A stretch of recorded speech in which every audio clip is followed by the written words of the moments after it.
Okay, now on to bending. Bending, probably one of the most useful techniques in rock guitar playing, is just incredibly expressive and a lot of fun.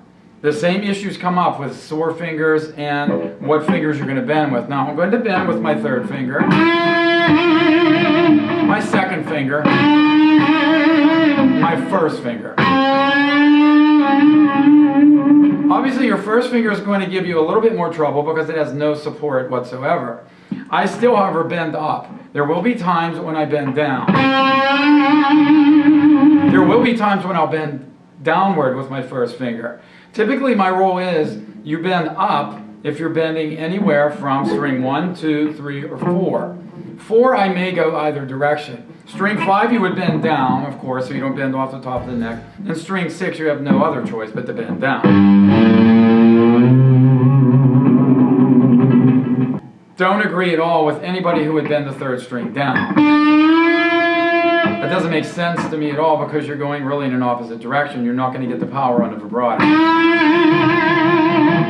So I always bend up on those upper 3 strings for sure. The 4th string, like I said, I may bend down on that one. I'm not saying I don't like the bending down sound. I just don't think it's appropriate for the upper 3 strings. A couple bending points in a pentatonic scale. Definitely 2nd string. If you're in 5th position A minor, 2nd string, 8th fret. And to be honest, I usually cheat up and go with my 3rd finger there. If I can't, then I'll use my pinky. I don't feel like you have the control in bending when you use your pinky, especially down in the lower positions, but that's just my approach and my opinion. When I go down to the 3rd string, I usually do, and most players usually apply the flip.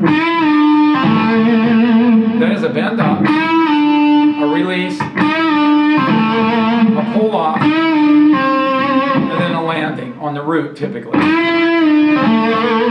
hear that in a lot of Chili Peppers music, especially in a solo like Danny California. The outro to Danny California has some really good solo work in it, very aggressive type playing, meaning that he uses the basic pentatonic techniques and plays them with extreme aggression. He also likes to use a lot of sliding in his playing. Let's say I want to slide to fret 12 with my first finger on string 3, which is a G. So I want to, on the 4th string, slide up with my 3rd finger. And I want to go 2 frets above 12 to 14. Now after a lot of years, that's not really a major problem. I slide up to fret 14 with my 3rd finger on the 4th string. I land on fret 12, I'm still in 12th position now, on string 3, and then I bend on string 3, fret 14.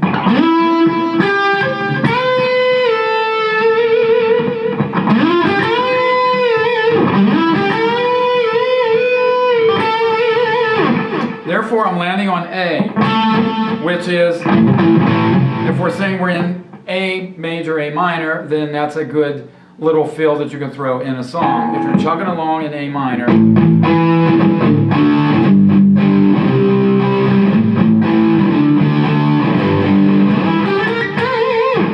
then you could do a little fill in place of a chord. Guitar fills are very important, and the more you do them, the more you practice your soloing, the better you'll get at throwing fills in very quick little spots where you have an opening.